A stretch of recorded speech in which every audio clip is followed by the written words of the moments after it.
민주당 대선 경선을 치르고 있는 이낙연 전 민주당 대표 스튜디오에 나와 있습니다. 어서 오십시오. 네, 안녕하세요. 안녕하세요.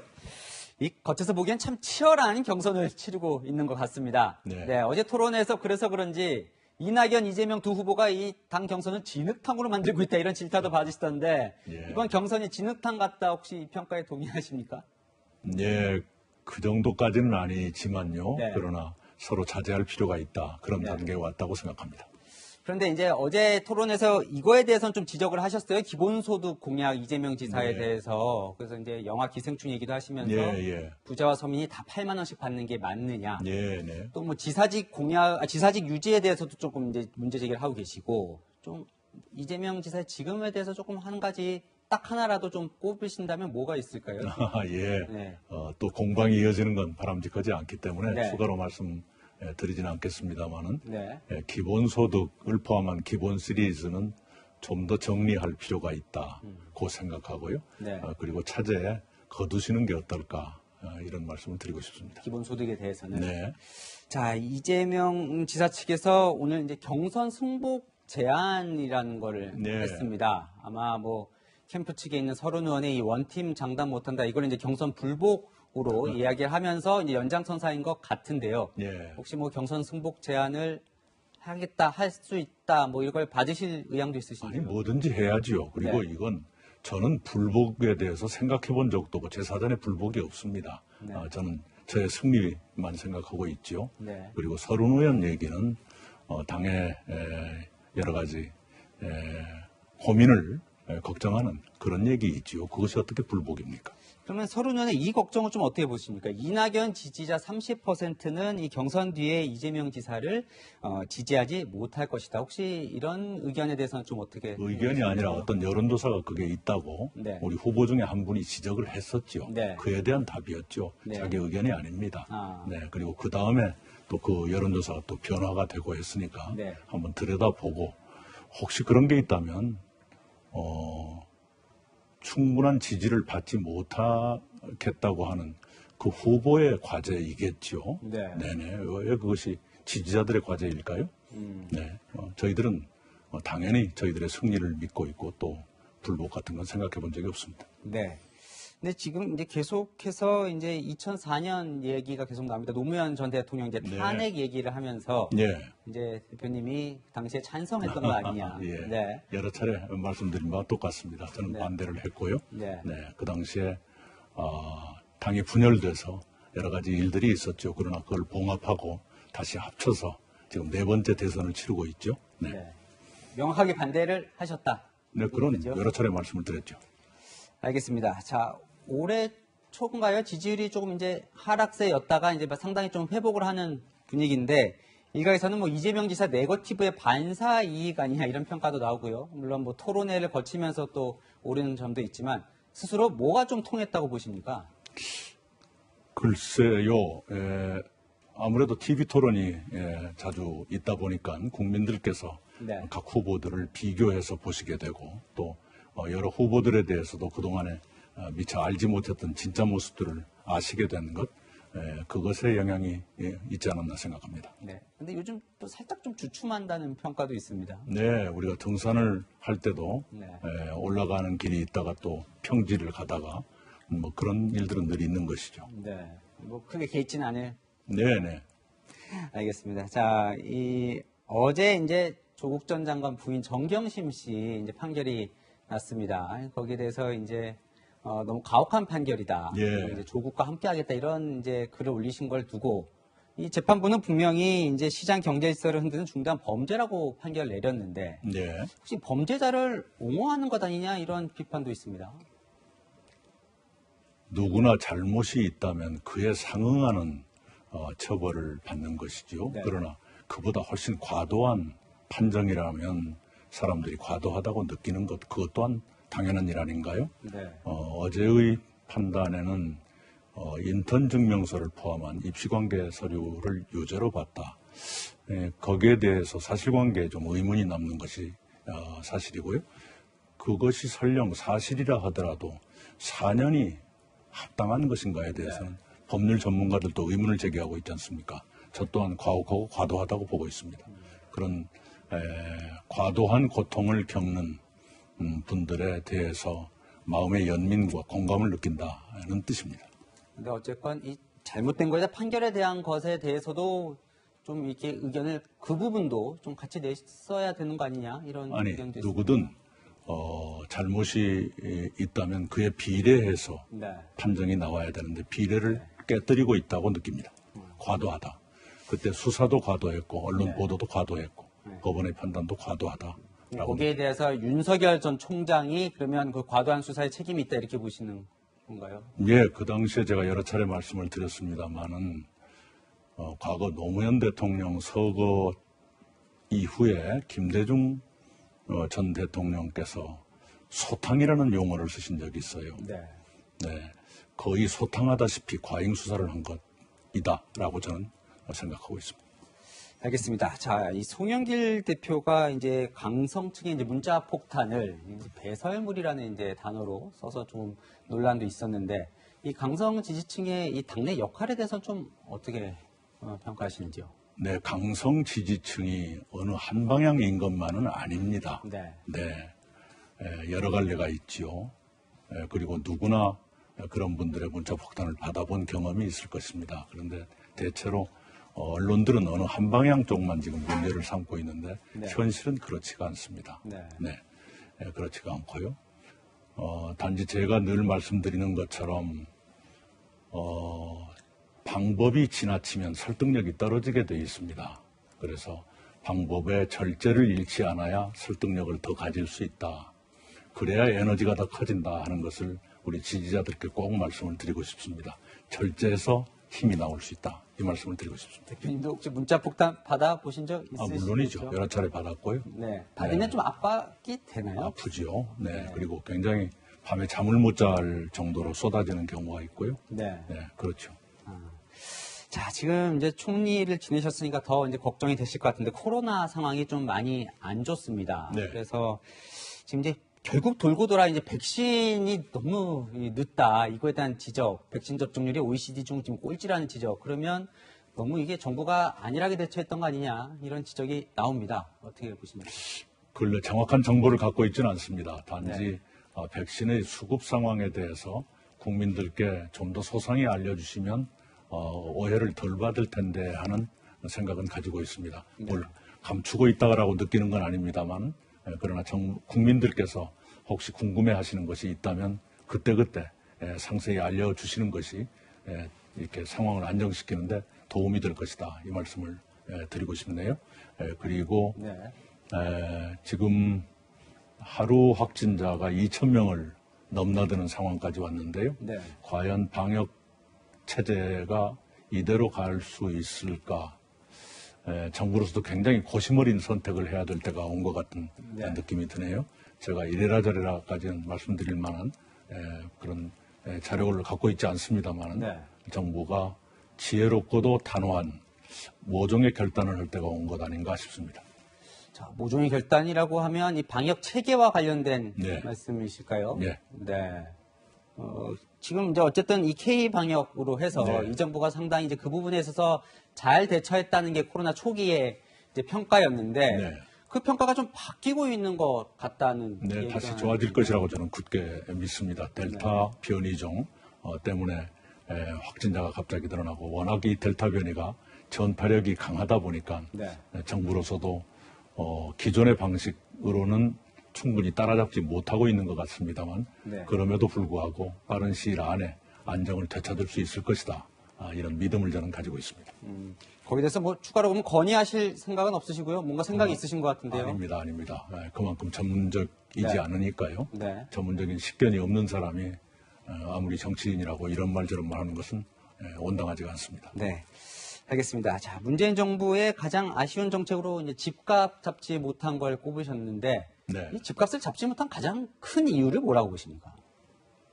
여러 가지가 있지만 무슨 말씀을 해도 또 핑계를 대는 것 같은 느낌을 주는 것은 옳지 않다고 생각합니다.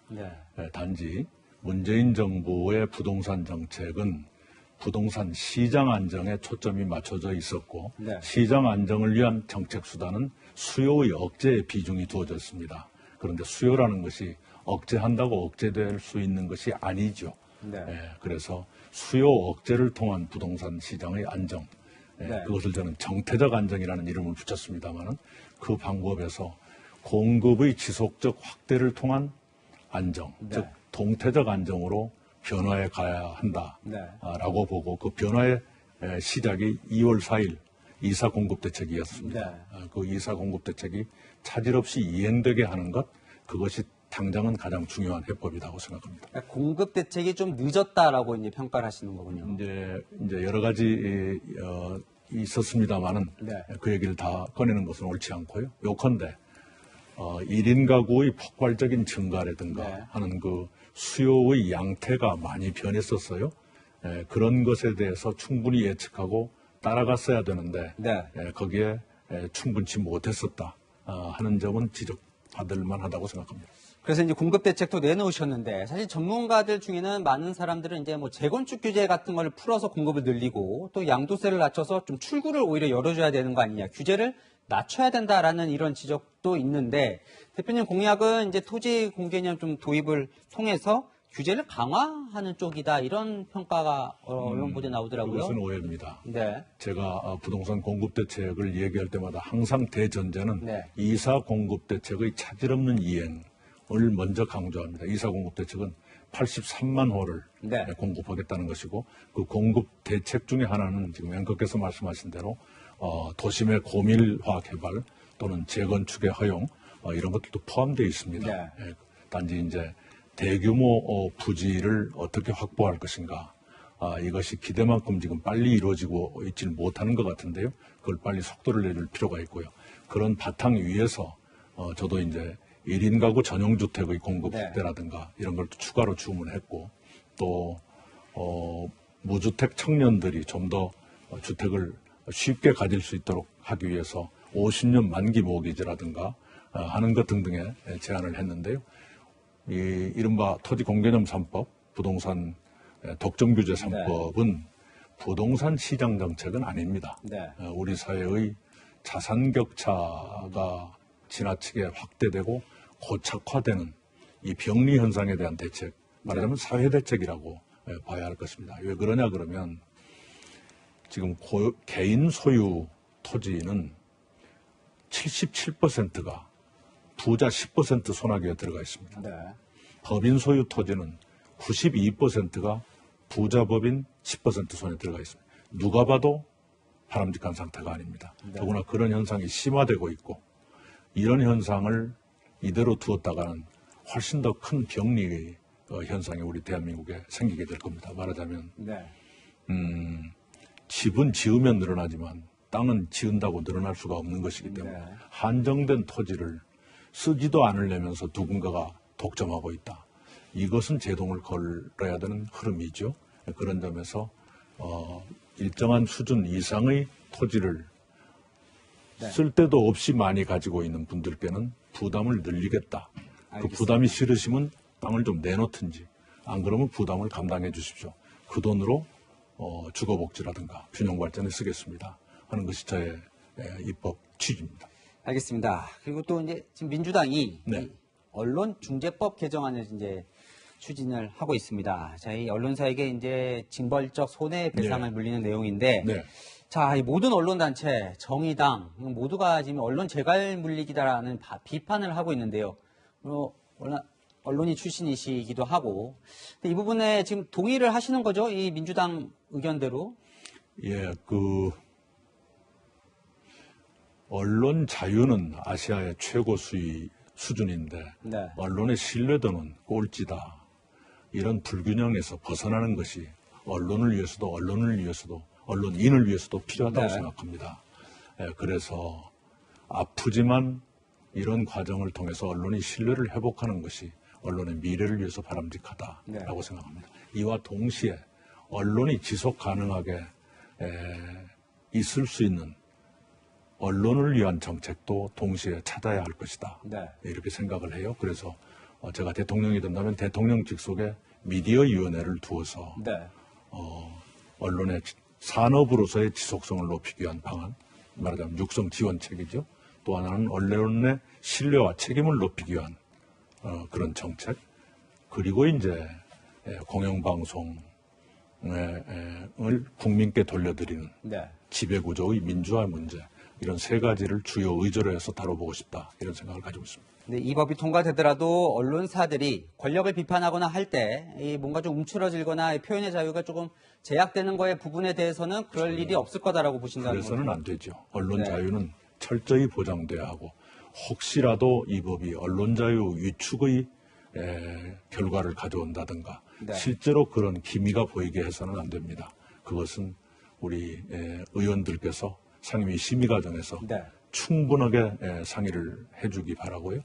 그러나 문제는 언론의 어떤 언론이 의도를 가지고 악의를 가지고 가짜 뉴스라는 걸 알면서도 그걸 생산했다 하는 경우에는 합당한 책임을 묻는 것이 불가피하다고 생각합니다.